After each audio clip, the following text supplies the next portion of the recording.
People are making good money, but they don't know what to do with it after a certain level. So if you're financially sorted, I feel 90% of the things are sorted in your life. There are a lot of things you'll have to plan, execute, monitor, and then make changes. What are some critical factors or what are some critical behavioral traits that you have identified? Most important thing is accepting what you don't know. So many a times people think that making money is easy, so managing money is also easy. How much bigger role a patience plays? How much bigger role a clarity plays in your entire financial plan, and how do you guide people in terms of these two qualities as well? People who have planned, they may not be the best earner. People who have planned and have stuck to that plan, they've actually had a very successful financial life. Advice that I give to younger populations to create an emergency fund.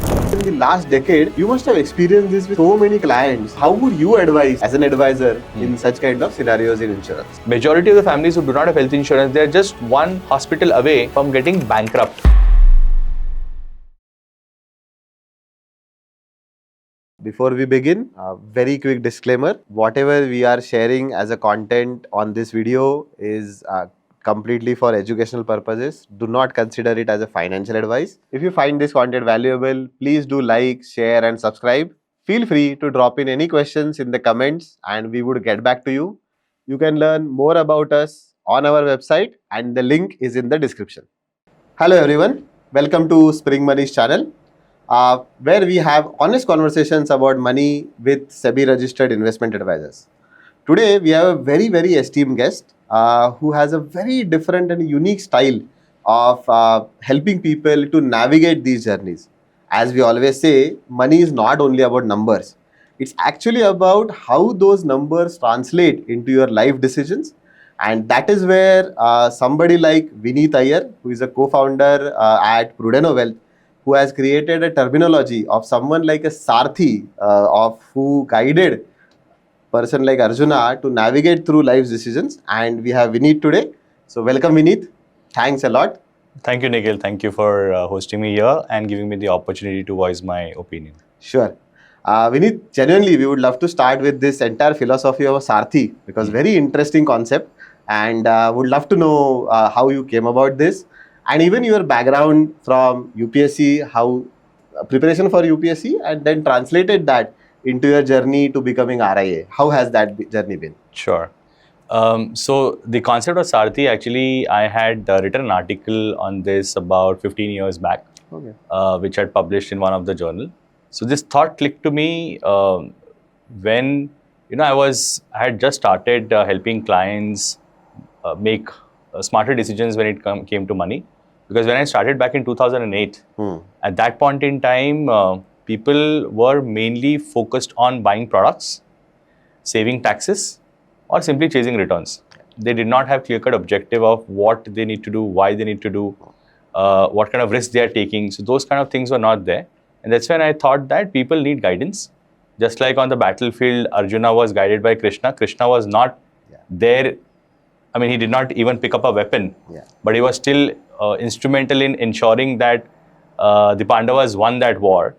So I thought that if I team up with a client and help them make smarter decisions and help them win the battle of life in terms of financials, that is going to be a very fulfilling journey.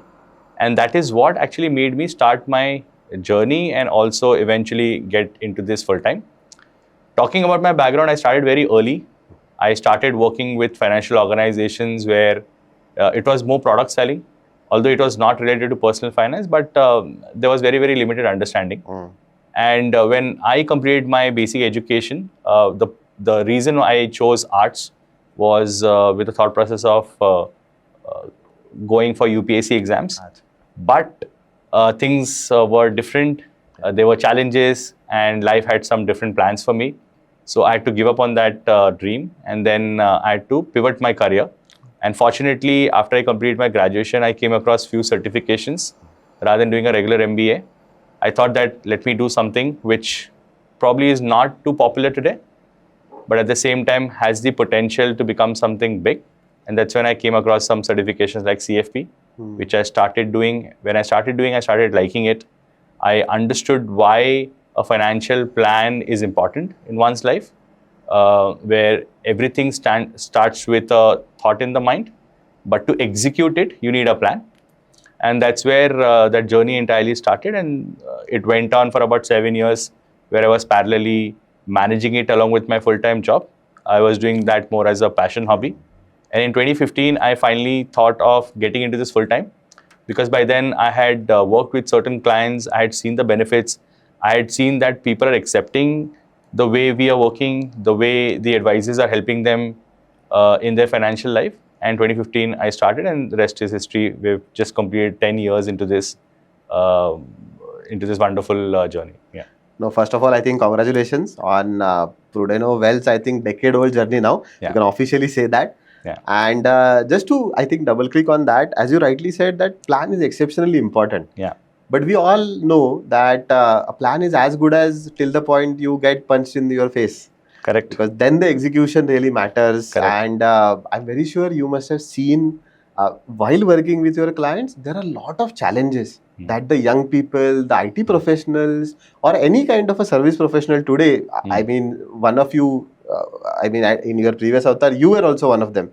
Correct. So what are those internal and external pressures that, let's call it a Kurukshetra of the battlefield of everyday life, where you believe people genuinely need guidance and where you have been able to help also?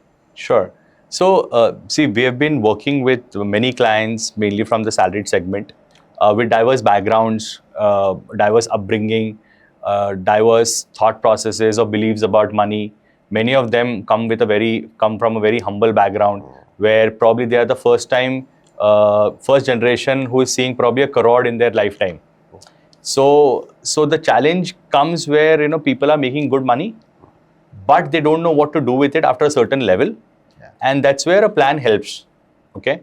Because it's like that. If you want to go for a vacation, you simply do not pack your bag and you start, right? There's a lot of planning you have to do, right from planning the number of days you want to take a leave, taking approval from your manager, to deciding what mode of transport you need to have, going to which destination, what all things you need to do there. So there are so many things you need to plan for a smaller thing like a vacation, which probably happens tens of times in your entire lifetime. But when it comes to money, it's extremely important that you not only focus on earning, but you also focus more on managing it well. Because in my experience, I have seen that it's not the people who actually make more money, they have a fulfilling financial life or a easy financial life, but people who have planned, they may not be the best earners, but people who have planned and have stuck to that plan, they've actually had a very successful financial life. They are able to manage whatever things that they had thought that they would do, and at an age where it was something which is a dream for many people. And we have a lot of success stories on those things, but it all happened when they had this dream in their mind that they want to, achieve certain things by this age. They stuck to the plan. Of course, there were a lot of challenges on the way. There were a lot of difficulties. People had to deviate sometimes. But again, it is important that if you deviate, you come back as when you get an opportunity. So those things have definitely helped. Another challenge that I see in people's mindset is that people generally don't want to discuss about money with many people. Like they would want to have superficial conversation. Yeah. Sometimes I also have noticed that people want to boast about their financial things that they have done, the stock that they have picked or the smart investments that they have done. But in reality, is that going to make a huge difference in their financial life? Probably not. Okay. So those are certain things which I feel, people don't acknowledge, right? And there are also external pressures. So internally, everyone wants to have the best of the life. Everyone wants to retire early. Everyone wants to have the next best car, the next best destination for holidays. They want to raise their children in a manner where they couldn't afford certain things. They want to ensure that their children have those things. They want to have best education for their children. They want to flourish in their career.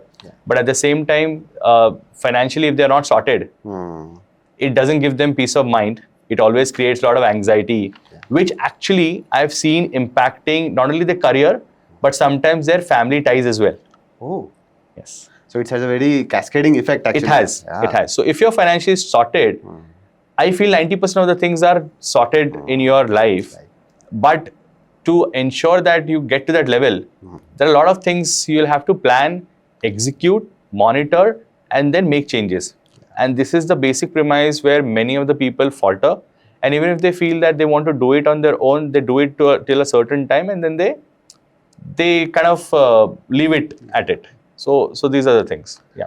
No, I'm very sure, as you touched upon, I think it is very interesting to see that ultimately our life also seems to be revolving a lot around money. Correct. Because if money can actually give me a peace of mind, because I'm very sure if it is impacting my relationship with my wife or kids, it is definitely a most important critical factor of today's life. Right. And at the same time, from someone like you who is kind of accountable as well as doing the journey with that person, it is always helpful.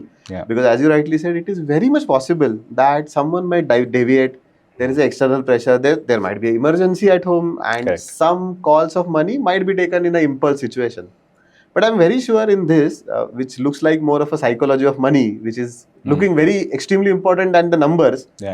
What are some critical factors or what are some critical behavioral traits that you have identified which you think that everyone should have so that they can have genuinely a peace of mind from that money?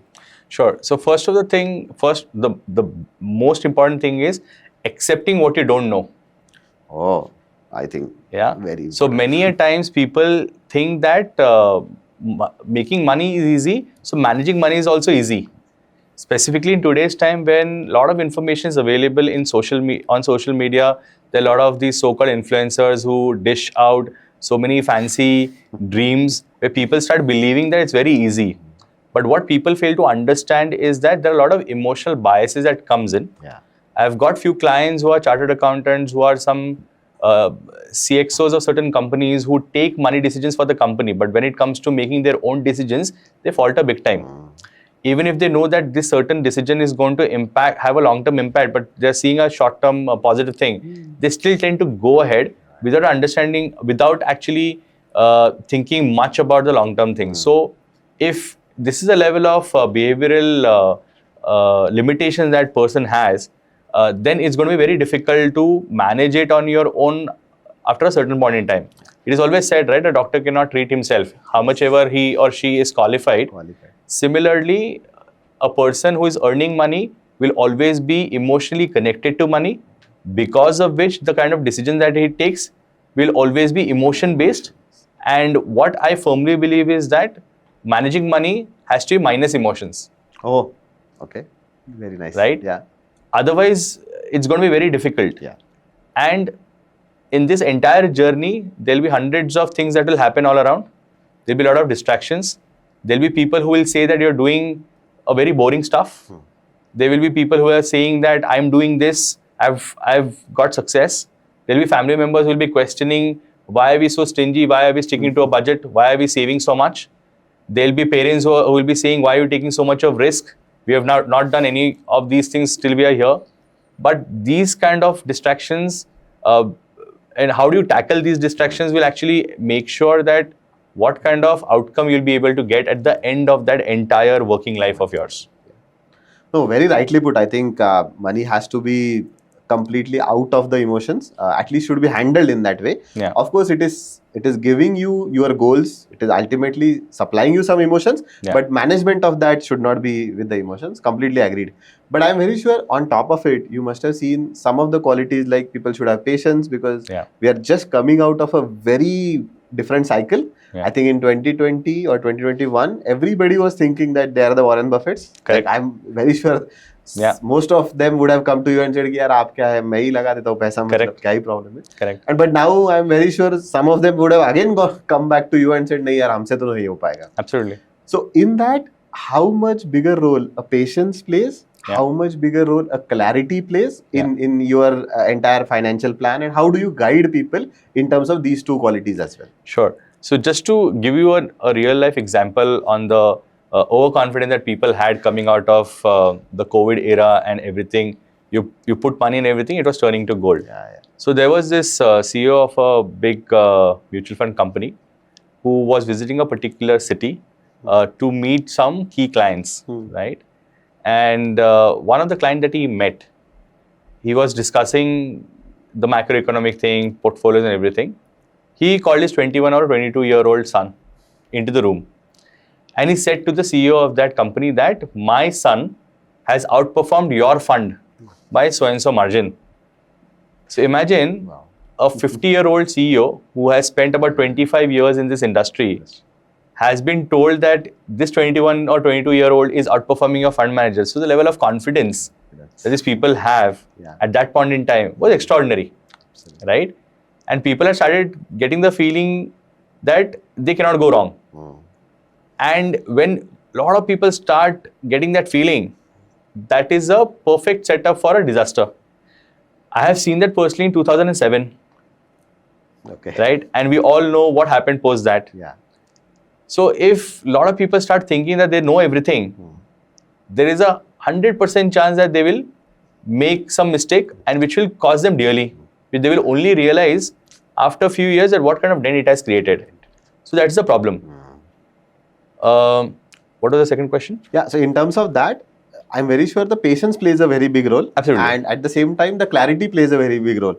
Absolutely. Because at this time, of course, many people would have invested so much, but would have lost the track of what they want to achieve after 5 years. Correct. Because they would have chased returns, but would have lost that, अरे यार 5 साल के बाद तो पैसा इसके लिए चाहिए था, and then today the money might be dropping. Correct. So I'm very sure that patience and clarity also go hand in hand. And Absolutely. in that, how do you typically guide, or what are some of the qualities that you advise that you should have? Sure. So today, when it comes to investing, a lot of people are playing the 100-meter sprint race. Life is not like that. Life is a marathon, right? What is important that is you reach to the end line. What does not matter is the speed. Correct? Because in a marathon, anyone who touches the end line is a winner. Correct? And you can only have one winner. But if you start competing that you want to be the top-notch winner, you have to pace up. And in that pace up, your ability or your body's ability to withstand that pressure may give up and you will collapse. You will never reach the end line. Today, the problem is because of instant gratification. You know, you need a phone, you get it on EMI. You want to go on a vacation, you get it on EMI. You want to plan an event, you can actually fund it through an EMI. So everything is happening instantly. So gone are those days where, you know, when we were kids, we used to be literally, you know, pushed to the wall for getting certain things. Now it's very easy. And that's the way the upbringing is happening. And because of this habit, people think that in investments also they need to get everything instantly. Everyone wants to become a millionaire overnight because that's the flashiness that they see all around. Nothing wrong in what they think, but that's not going to help them. So what is important is to maintain that patience, right? Because certain good things takes time. And if you display that patience, of course you will get those whatever things that you have kept in your mind, you will see those things fulfilling. And I have seen people in the last 10 years of my full-time journey into this, people who have been patient, people who have not questioned the process, people who have been passive when it comes to, you know, ensuring that they are focusing mainly on the savings part and ensuring that a large part of that saving is going into investments. They are the ones who have achieved most of their goals within the stated timeline. And people who have been more focused on returns, they are the ones who have been always pushing to shift the bus because that bus is going at a higher speed than this one. Let me jump over to the other bus. They are the ones who are actually losing the race. So, like I alluded to the point that making a large amount of money is not the key to the level of wealth that you can create. It's how much savings you're able to make, how much patience you display with which you're investing and letting that money grow, and that will determine the level of success. So one of the key aspects that I tell clients is to have a plan, have a timeline in mind, focus on their earning ability, focus on how much they can save, and ensure that you put a large amount of that saving into investments depending upon the timeline. So of course, when you have more than 5 years, you go for an aggressive investments and so on and so forth.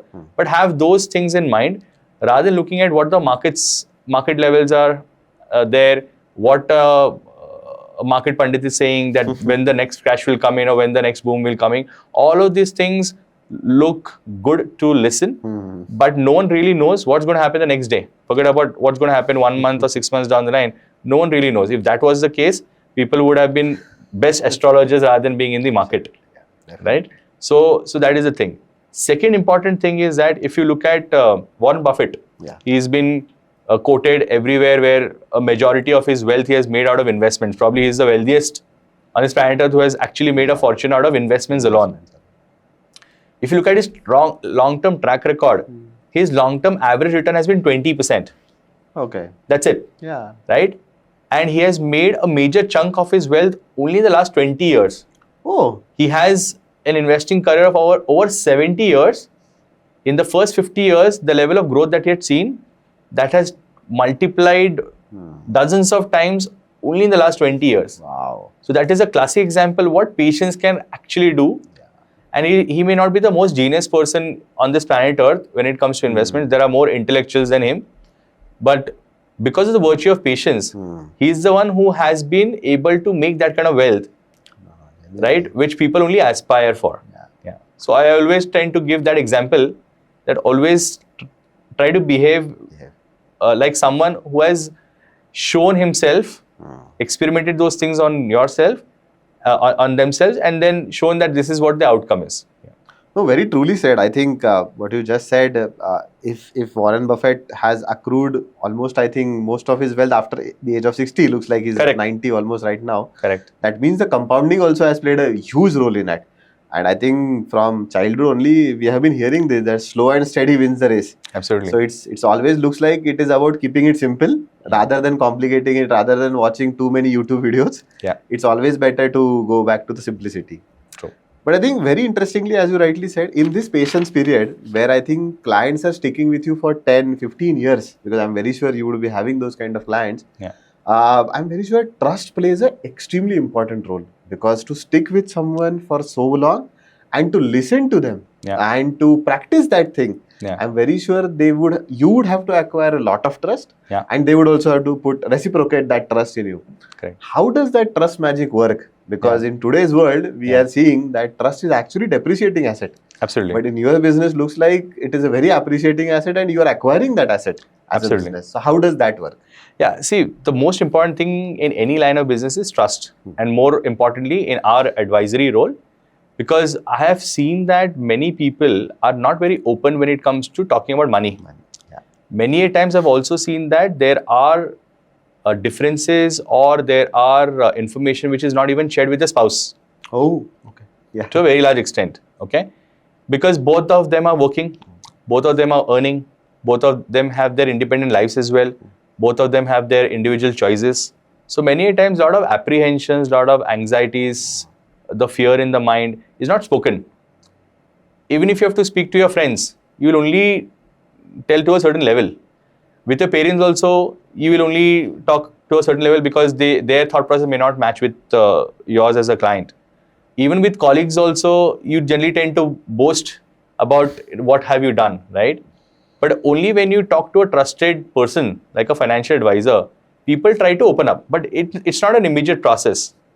If today, if you hire me as a financial advisor, and if I tell you, Nikhil, you start trusting me from day one, that may not happen. Your behavior, the way you are listening to the concerns, the way you are communicating, the way you are helping people understand the blind spots, you are trying to pacify their anxiety, fear, that is over a period of time is going to create that trust. And the act that you do as a financial advisor is something that is going to help the client trust you, okay? Many a times the conversation that we have had with our clients has gone beyond money, where people want to do certain things and they are not sure whether they would want to do that or should they do that. It could be related to career. It could be related to family planning as well. It could be sometimes related to the relationship that they're having with their family. Those kind of conversations have also happened with us, where at that point in time, sometimes I feel that I'm wearing a hat of a behavioral counselor, right? Very to nice drive to those see. kind of conversations, which is not directly related with money, right? So navigating those conversations, helping the client, so not giving answers, but helping the client to get to a level where he gets his own answer. That's what coaching is all about, right? So I've done some certification in that. So that has helped me in driving those conversations. But these are some of the things that can actually elevate the level of trust that the people have. And once you get that trust, it's very important as an advisor to maintain the level of trust, because it takes years and years to build that trust. it might take a fraction of a second to destroy that by one wrong act. So we are in a very, very serious, very critical profession. And this is something I feel that, a financial advisor is someone who is more important in your life than probably a doctor, a CA or a lawyer. They only come in your life for certain reasons, right? They're not there in your everyday decisions. But when it comes to a financial advisor, they are like an extended family, if you get the right one. If they understand what your aspirations are. And sometimes I've also seen people are so passionate about doing certain things, which may not be, money-wise, it may not be a very smart decisions, but I see those, I mean, they feel that urge to do those things. For example, someone wants to buy a car, right, a fancy car, and I see that urge in their eyes. I see, their eyes lit up when they talk about that thing. And even if that is not one of the smartest things to do at that point in time, I still try to find out how they can fulfill. Okay, for someone that could be a house, a dream house. And we have had certain situations where people have aspired for certain things which were beyond their budget, and we have planned it in a way that they have been able to fulfill it. Wow. And they've also acknowledged that if this was not an intervention of yours, and if you did not give us that belief that we could do it, probably we wouldn't have been able to achieve that. So those kind of things actually give us more motivation, more happiness, more inspiration, rather than telling a client that what kind of returns we have made for you. Because honestly, return is a byproduct or an outcome. What we follow is a process. What we follow is basically managing the investor's behavior. And if we are able to do both of this correctly, then outcome has to be there and the results are there to be seen. But many a times people who come to us as a new prospect, they mainly talk about returns. They don't talk about what they want to achieve. They don't talk about what they have done in their previous past. And then slowly and steadily we have to counsel them and take them to a thought process where they are talking beyond returns. Because that is much more important. Absolutely. Like I was mentioning that winning the marathon is important, not at the speed at which you have run. So I only ask the client that, would you be looking to have a fulfilling retirement or you want a 25% return? And obviously choice is that people want to have a fulfilling retirement. They want to have the right amount of money at the right point in time. It doesn't matter whether it comes with a 5% return or a 25% return. That is what people, we usually make them think and then prioritize what is important to them and start working with them to help them get to that direction. No, actually, you wonderfully put it. I think the right word is not even returns. It has to be fulfillment. And then fulfillment, that's why it becomes, I think, your profession becomes hyper-personalization. Because the meaning of fulfillment for everybody might be very different. Everybody's family situation, everybody's background, everybody's aspirations, goals can be very different. And in that, so you will have to personalize that and get to that. But I'm very sure in this journey from, I think, returns to fulfillment, this is also psychological shift. In that, there would be some blind spots which your clients would have. Like as you rightly said, sometimes it happens that I'm driving towards something, but there is a better way, which as a Sarthi, what we explained earlier, or as someone who can guide, you are able to point out. But what are those some of the blind spots that you have seen in these 10 years, which maybe you can tell maybe in a small description that, okay, these are the some of the blind spots that most of the people have and how to avoid them? Sure. So one of the biggest blind spot is that when the quantum of wealth grows, for example, let's say a person takes about 10 years to reach to his first 1 crore. He now wants to reach to the next 1 crore in a lesser time. And in that pursuit, people want to try different things. People get easily influenced, because of it they tend to take certain decisions which becomes counterintuitive to the efforts that they have taken to get to that level. So that is something that people don't understand. Okay, so people think that I've taken 10 years, so it's going to be very easy. The next 1 crore is going to be relatively easy, because everyone is talking about compounding, right? But many of them actually get the meaning of compounding incorrect. Compounding does not only talk about returns, it talks about the time also, correct? But people want to surpass the compounding concept by focusing on the returns part, wherever they get the maximum return. And in that pursuit, they end up impacting that 1 crore that they have this thing. What I suggest to clients is that whenever the level of whenever the level of wealth increases, you have to be cautious. You have to be making informed choices. You have to understand what you're getting into. You need to understand the risk. You need to understand the risk-reward ratio. And then one of the important things is that you should also be focusing on protecting the capital. Not only growing it, protection is also a very big thing. Today, if you talk to any family office, their objective is not to make the best of the returns. Their objective is to make decent return, beating inflation, but protecting the capital. Because they have worked so hard to get to that level, they don't want to take one decision which can actually impact the years of time that they have taken to create that level of wealth. Which people who have started accumulating wealth, they get to a certain level, they don't understand that till the time the stakes doesn't get large. That is point number one. Point number two is people also get influenced with quick money making tips. When people have less amount of money, they want to double it quickly. And that's where a lot of the social media, a lot of the quick rich money tips, a lot of the scams people fall into, even the educated class. So today, if you actually see, almost every day, you will read in newspapers that some of the other person is tricked for lakhs and crores of rupees. And most of them are educated, right? Most of them are IT professionals. Absolutely. I mean, it has happened with few of our clients who have lost good amounts of money, right? And sometimes I wonder what makes them fall prey to such kind of things, which is quite obvious. And one thing that comes to my mind is greed. Rightly said. So till the time greed is there, these kind of things will keep on happening. In fact, the quantum will keep on increasing, right? And it's only with time that you will realize that you are on the wrong path.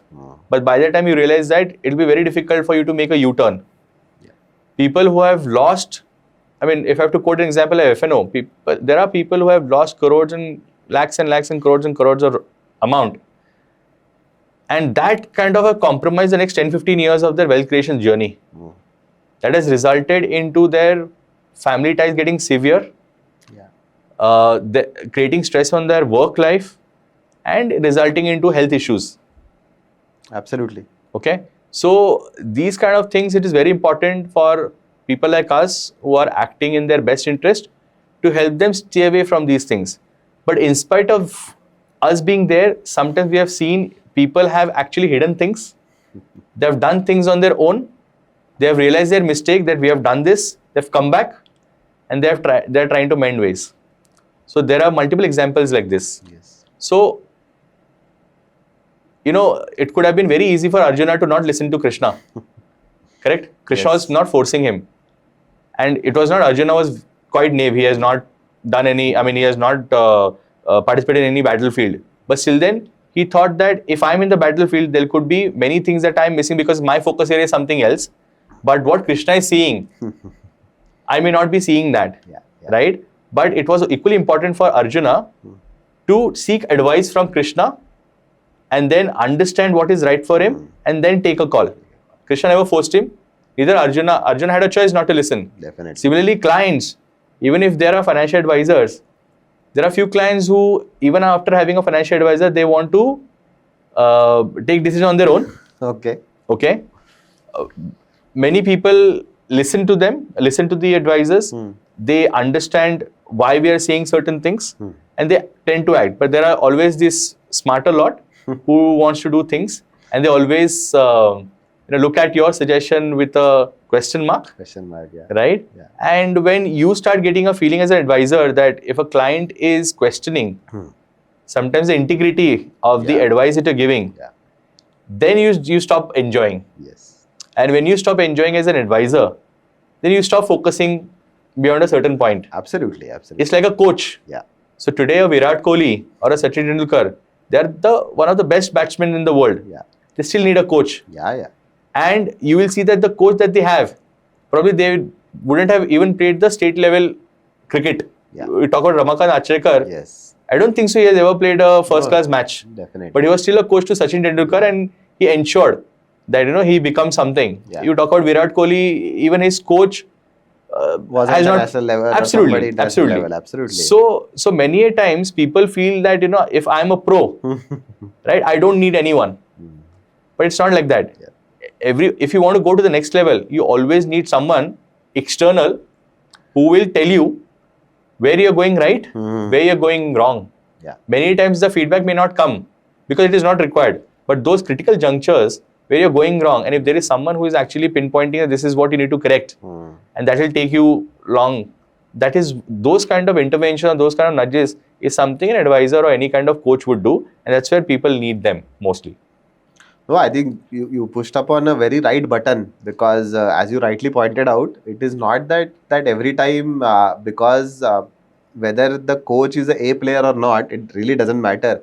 The job of genuine coach is that what you are not able to see, he or she is able to see that and able to tell you that these are the blind spots. Please have a look at it.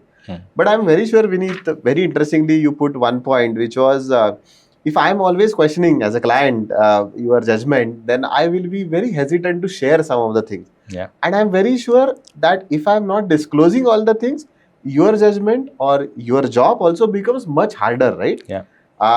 In that context, have you come across such kind of scenarios? And in that, what's your usual advice to your clients? Yeah. I mean, we also have a lot of audience who might be having some of the at least financial advisors. So what is your advice to the normal clients also, that why should they share almost all the information with their financial advisor? And what are those critical information sets, at least those must be shared? I mean, what would you say about that? Yeah. Sure. So see, typically we have not been accustomed to sharing a lot of information as a human being, right? Yeah. Specifically when it comes to finances. Because you never know how it will be used in today's world, right? So rightfully, many of the clients are hesitant to share the kind of information that we ask for. But the reason it becomes a little easier with us is because majority of the clients that we onboard come from existing client references who have a very strong moat or strong understanding about what we have to deliver. So we do not face too much of retaliation on that front, at least in the last so many years. But initially, when we were starting off, of course, there were apprehensions, there were reluctance to share information. But it's like, unless you go to a doctor or a lawyer and tell anything and everything about your case, he or she may not be able to do the right work for you. For example, if you hide something from a doctor, he may not be able to identify what is the root cause of the problem that you're facing. If you are in some legal problem, if you don't go to the lawyer and tell him anything and everything, whether it is related or not related to that case, right? If you watch any web series which has this legal thing, they will ask you everything, anything, because you never know what minor thing can actually make you win or lose. Correct? And it's their judgment basically to decide that what is impact. And that's where even in our case, it's important that you disclose all kinds of information. Not only something that is visible to the eye. I'm not only talking about numbers, I'm also talking about something that is challenging. Maybe it could be differences with your spouse in terms of money making decisions. It could be influences from your parents. Today, specifically where parents are into businesses or they have created a level of wealth, they have certain money beliefs, they tend to have that imposed on their children, which can have limitation in the way things work. So if you understand those challenges also, we will be able to suggest the clients in a much better way of how you need to navigate through these challenges. So both of these things are important for us to know, so that we create the right plan and we guide the client in a right manner, so that whatever is the thought process or whatever is the end goal, we are able to help them to achieve them. No, I think superbly put. You are right that there are a lot of biases. I mean, if I now look at and reflect while you are answering, I'm very sure I could just point out in my head there are 2-3 biases even I have about the money, because of maybe the background that I come from, maybe because of my wife also, she comes with a very different background, and those would be impacting our life decisions and our money choices.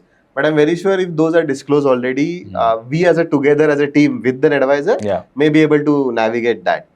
But I think just to double click on this, as you rightly said, while there is a hesitation towards disclosing this, there is also a slight dilemma.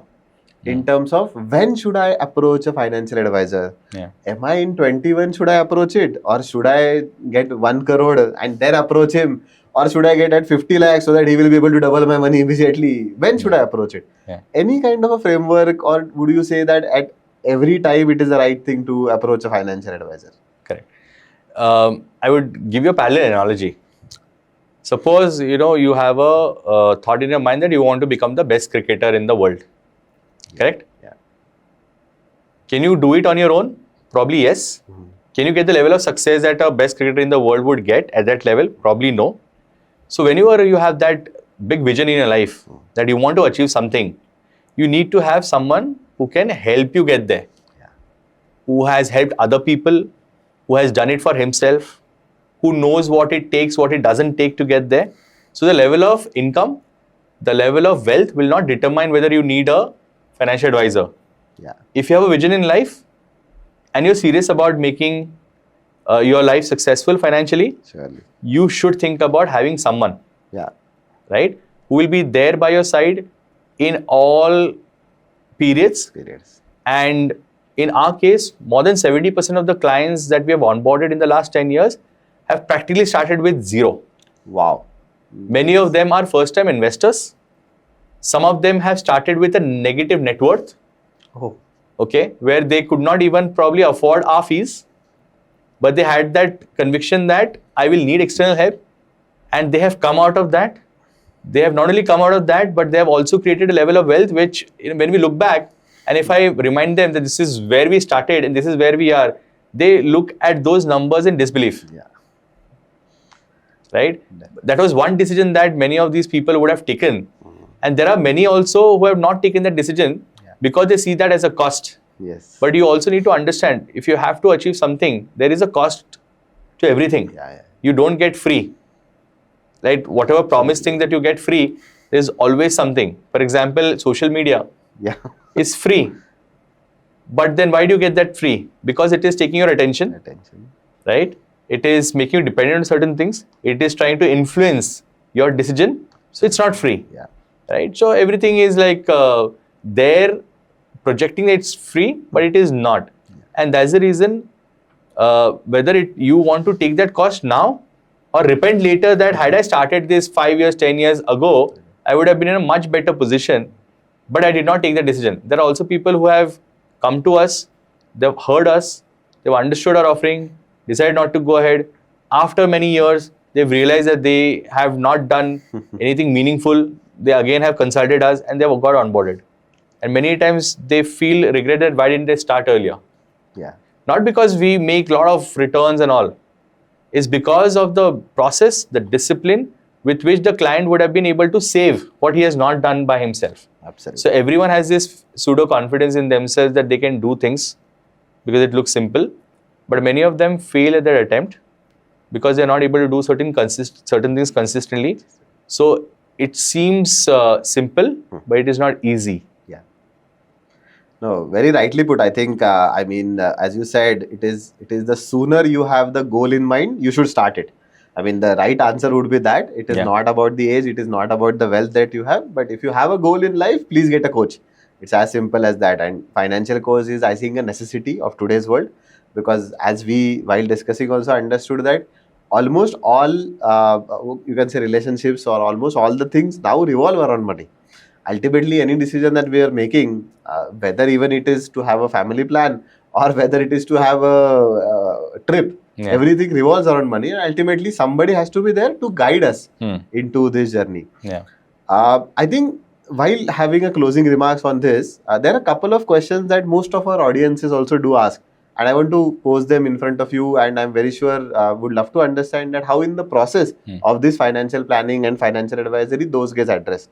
I mean, as a 21-year-old who is young today, at the same time just started earning, has a goal in life, but definitely not very clear goals, right? They are still figuring that out. But all of them, because of the social media influence, have certain questions in their head.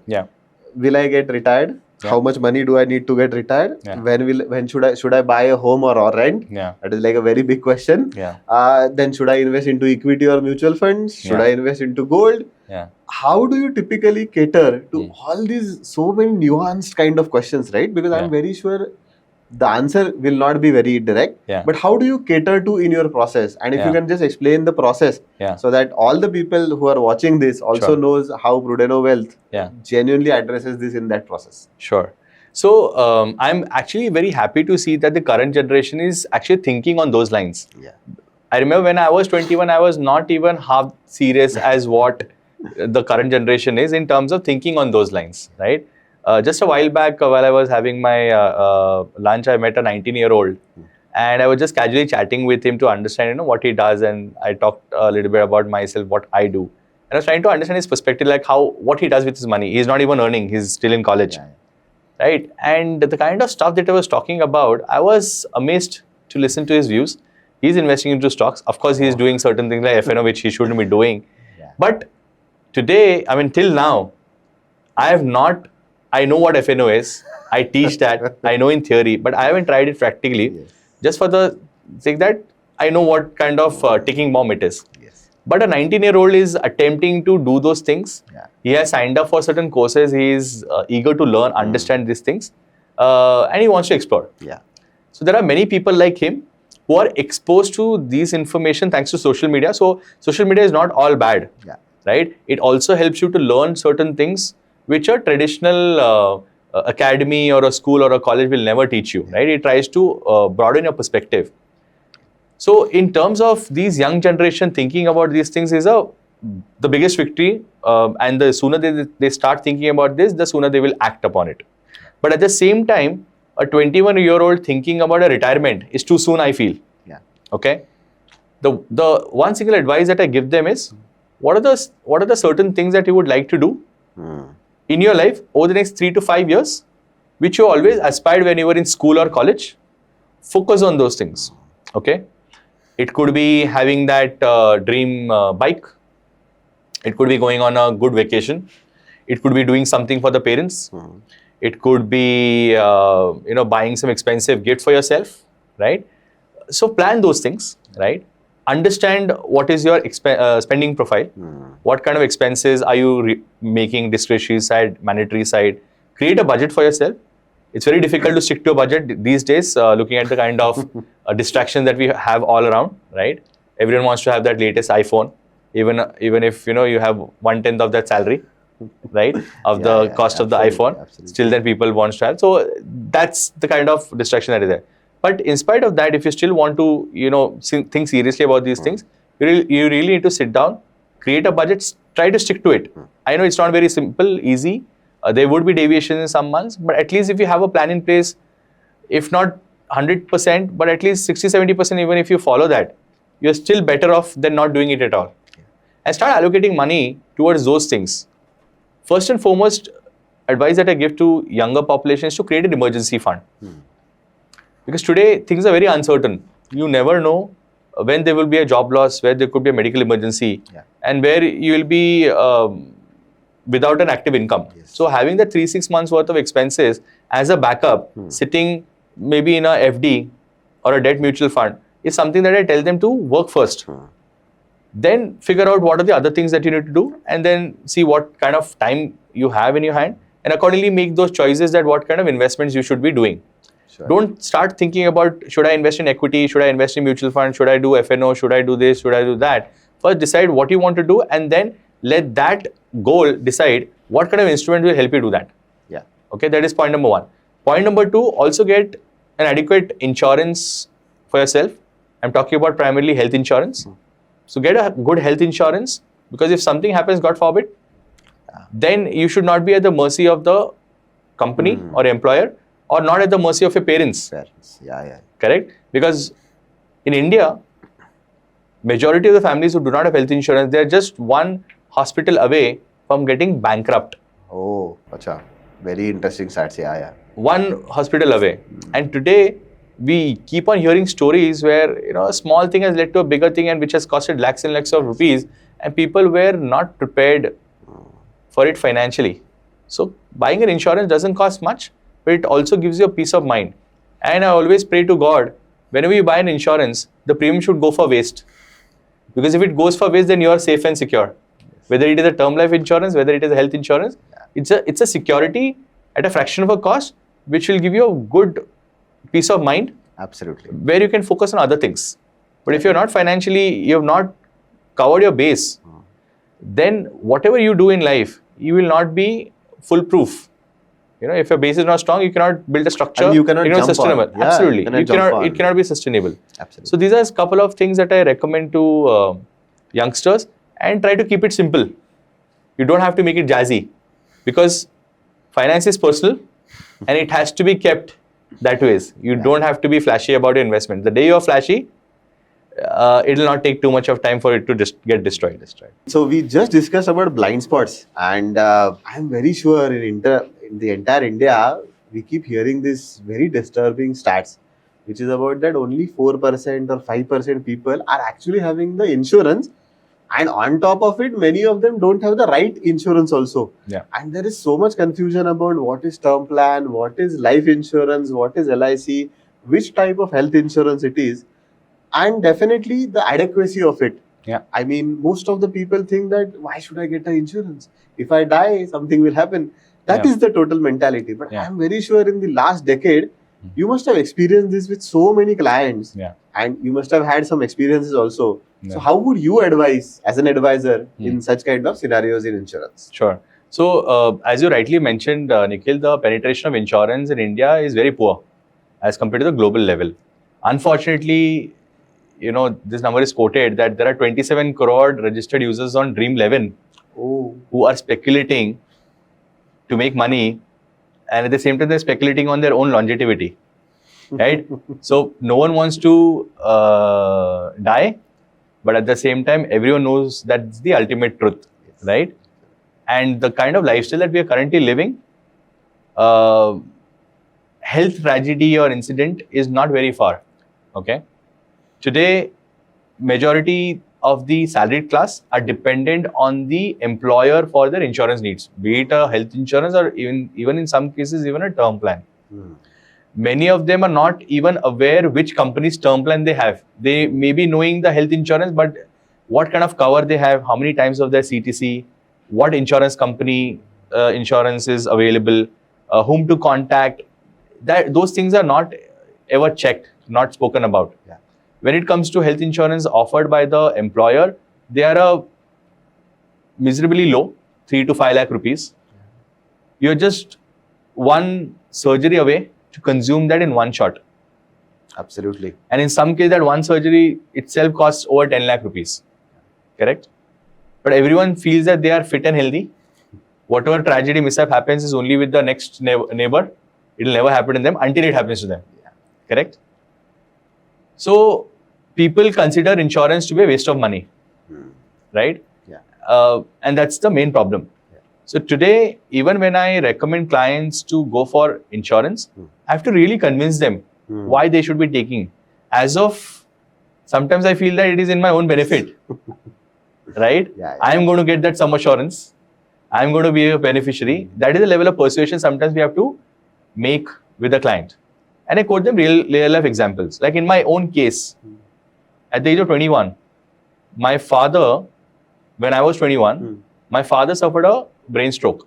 Oh, acha. Right? And I was working in an organization where I had just joined and there was no health insurance cover for the parents. And there was a large amount of money and we did not have any insurance, right, at that point in time. So we had to shell a lot of amount of money. Yeah. Of course, we did not have that much of money. We had to borrow. It was a financial mess. That was the first life lesson that I learned. That tragedy can strike you at any point in time. It will come unannounced and you should be prepared for it. After that point in time, I have ensured that all kinds of insurance, whatever things that can go wrong, okay, I should have some form of insurance.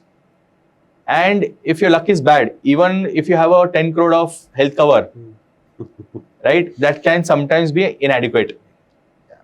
I read a story, I think few years back, wherein a person developed some rare disease on his spine. And to cure that, there is an injection which itself costs 16 crores. Oh my God. One single injection costs 16 crore. So if your luck is bad, even that 1 crore, 2 crore of health insurance might sometimes be futile. But these are one of the rarest situations, right? But we have seen stories where 30, 40, 50 lakh rupees is very, very easily charged by hospitals for certain things like cancer or a heart treatment or a kidney transplant, liver transplant, all of these things, and you are not prepared for it. So I ensured that I had the right amounts of policy, and even then I went wrong on one of the instances. Oh. Okay, I'll tell you the incident. When my daughter was born in 2022, she came in early into this world. Yeah. She was a premature baby. Yes. And I was not aware that there are insurance policies which cover those instances as well. Newborn and these kind of cases. I was not aware until then. Yeah. Correct? Because I never thought this situation would arise. And till that time, I did not even think that such kind of things happen. Very rarely I've heard anyone, this person has been born after 7 months. Yeah. Until it happened to me. And I was underprepared. And I had to shell a lot of money because I had all the insurances, but I missed this one critical point which I was not aware. So imagine if a person like me, who is aware about all the things, have taken care. If I can miss that, a layman will definitely miss a lot of other things. Absolutely. So after that, I searched and I found a couple of policies, and then whoever is the client who I think can get into this thing, I'd recommend that go for these things where you have a newborn cover or you have a corporate policy. Check with that. So those kind of things is something that I recommend to them. When it comes to term insurance, also people feel that again it's a waste of money. They have their company provided insurance, they have their investments. People have a wrong policy that they have real estate, which will cover. But what they fail to understand is that liquidating a real estate is not very easy. It's not very easy for you when you're alive. Imagine what your family will have to go through. Yes. And the moment the news spreads in the market that the person is not alive and this family wants to sell, it's going to be a distress sell. And people will be emotionally so tough on you that they will not respect or they will not appreciate the fact that you're doing it for a reason. They'll always try to pull down the price. Yeah. So a lot of people think that that house is an asset to them. Family can easily sell, and things will be taken care. But that may not be in the practical scenario. So investing those few thousand rupees to ensuring that you're ensuring or you're covering your family's financial independence. Yeah. Right. You're doing so many things for your family.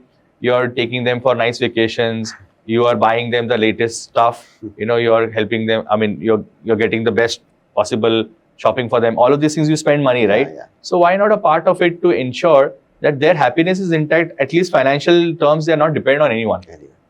So this is a basic policy or thinking pattern that I don't understand for majority of the people. Sure. They're okay to spend lakhs on certain things which is not going to be for the lifetime, but they tend to falter on certain basic things which they should be actually taking it very, very seriously. No, I'm very sure. I mean, adequacy and covering your bases, I think should be the first priority, because as you kept on saying that gives a peace of mind, and that peace of mind can actually enable each of us to go and do something better, maybe at our job, maybe with our family, and that's why insurances are very critical in nature, definitely. But fantastic advice, I think, for youngsters, and in this social media kind of environment, I'm very sure that some of these kind of snippets which we also envisage should go through our channel, should come from people who are accredited like yourself, because it is also the wiser words that can also follow through these kind of channels. Yeah. One thing I would like to add, Nikhil, sure, please. For youngsters specifically who are actually enticed by this whole world of FNO, and this 19-year-old that I was talking about, he was saying that I invest in FNO. I'm an investor. I corrected him. I told him that you're not an investor, you're a speculator. Yeah. And if I have to keep it very raw, you're a gambler.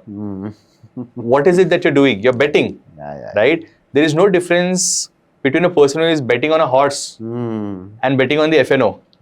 Absolutely. Right? So what makes you believe that you're actually investing? So you're speculating, you're gambling. Yeah. And gambling never makes you rich. It will only make rich people who are running this show. Yes. Correct? There are most part of people sitting somewhere who wants to ensure that people like you are enticed, people like you put in money, and of course they make that money.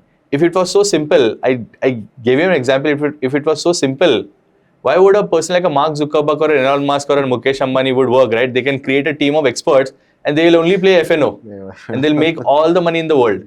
Why are they still slogging so much? So much of hard work they're doing hours and hours together for years and years, because they know, they understand these things will not make money for them, a sustainable money.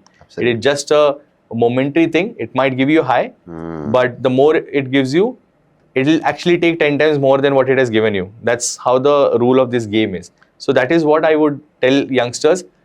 Don't fall for people who come on social media and tell that through FNO I've bought this car, I bought that house, I've gone for this expensive vacation.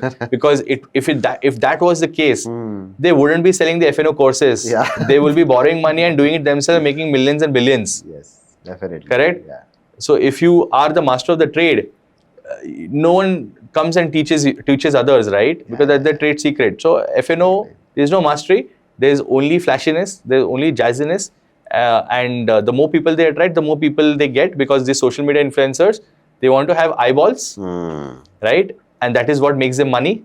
You make money or no, that is none of their business or concern. So please be aware about these things. No, as you rightly said, it is always said now that the house always wins.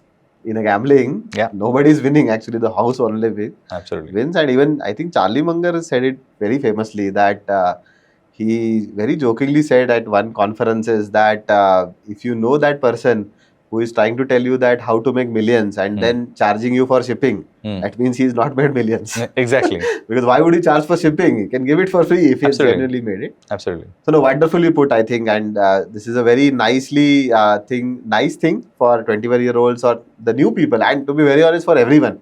I don't want to say that only young generation is trading FNO. I think even people in the world are, that, like you mentioned, greed. I think in every age or in every group there is a greed, and how do you conquer that greed is, I think, where the advisor comes in, where that help can come in, like a Sarthi. Now on an ending note, someone who sees this and definitely wants to get enlightened and wants to get help, how should they reach Prudeno Wealth? Where can they find it? How do you usually approach this kind of a thing? And what's your process? Sure. So we have a beginner plan for people who are starting very newly. They can start with a very basic program where we help them in investing. We can have some basic goal planning. Then we slowly and gradually help them graduate to the next level, where typically people who get married and they have more commitments, more goals. So we increase the level of intervention. And then we have a very advanced program for people who have reached a certain level where they now need expert advice. They now need someone whom they can sound off their ideas, thoughts, they can take advices, and basically who can manage money on their behalf. When I say managing money, of course, ultimately the entire ownership is with the client. Basically making money decisions. So helping them making smart money decisions, and also ensuring that tomorrow, if any unfortunate event happens, and this is one of the most neglected aspects, Nikhil, is that in Indian households, whether the wife is working or no, they have very, very limited understanding or exposure to the financials of the family. It is a male-dominated, unfortunately, it's a male-dominated society that we live in. And somehow the male always thinks that if I'm not there, my family will be able to figure out. I don't know how, but they'll be able to figure out. And we have seen so many cases during the COVID period wherein the family is stranded. They have no clue about what the spouse has done, where they have invested, what kind of insurance they have taken. They have no clue. Suddenly the person has passed away. And that's the truth of life. Absolutely. Right? Anything can happen at any point in time. So we should be prepared for that eventuality. So we also ensure that we act as a backup to the family, where we encourage the clients that you always involve your spouse in the conversation, even if he or she doesn't understand what we are saying. But you never know their point of view, their anxieties, their questions. Most of the times they get unanswered. Because even if there is a housewife, she may have certain aspirations for herself, for her children. Maybe she has some thoughts for the family as a whole, which she is not able to voice out. And I've seen those coming out in conversations, And at the end of the conversation, even the husband is surprised, oh, my wife had these kind of things which I've never known. So always include them. And in the worst situation, we are always there as an advisor where we have visibility to all the things, where we can help the family to get access to those assets, information, and ensure that it gets passed on smoothly without having to without being dependent on anyone else. Right? I mean, in that critical moment, it is very important. Very important. Somebody who is trustworthy. Yes. Somebody who is thinking about the family rather than trying to extract something out of it. Absolutely. It's a very beautiful role, I think, much needed role, which somebody has to do, I think, in this. Yeah, life. And that is where, you know, we also play a very crucial role over there, where the client can trust us. Yeah. That if something happens, only if the wife calls us, she's rest assured that financial things will be taken care. That's a very big piece because of mind. Sometimes a large amount of assets comes through an insurance or things, and the family is overwhelmed. First of all, with the tragic loss, the emotional stress, and now dealing with another challenge. Yes. Right? And people tend to forget that they are now going to be around to make decisions. Oh, yeah, absolutely. Right? So these are very simple things that people tend to forget. We tend to remind them, and we tend to capture everything at one place so that we are in a position to help the family to tread over the most important things. So you have done years or years of hard work to get that level of wealth, but you have not done planning enough to ensure that the wealth goes to the right beneficiary. Absolutely. So we also encourage people to go for will and succession planning, right? Which again, people have very, very limited understanding, and people think that they have to have huge amounts of wealth to have a will in place, which is not the case. And there is a lot of misconceptions in the market. When I did my own will at the age of 29, first will, and I needed a doctor certificate. When I called the doctor, he asked me one question. You seem to be very young on the phone. Is everything all right with you? I said, why are you asking that question? He said that you are creating a will. So what? I said. He said that usually people in their 60s come to me for the certificate for their will. So imagine a MBBS doctor having that kind of a thought that only people who are either aged or have lots of wealth needs a will. The kind of misinformation and the kind of novice that people have is very, very deep. And this is where we are also helping people to think about those lines, right? To continue the legacy, whatever they have built. No, absolutely. I think fantastic. So first of all, thanks a lot for coming here, spending this time. And I think starting with literally Sarthi to being a coach and being a critical family member, I think it's a fabulous role that you play in one's life. I wouldn't say only financial life, because it is going beyond finances also, because it is about that confidence. It is about giving that peace of mind. It is about that fulfillment, which is what is being ensured by Prudeno Wealth, and in terms of that by you. And so really, really thanks for explaining this and really being part of so many lives till now. And all the very best. Thank we you, hope Nikhil. that this continues and grows a lot further. Thank you. Thank you so much for this opportunity. Lovely talking to you. Same here. Thank you.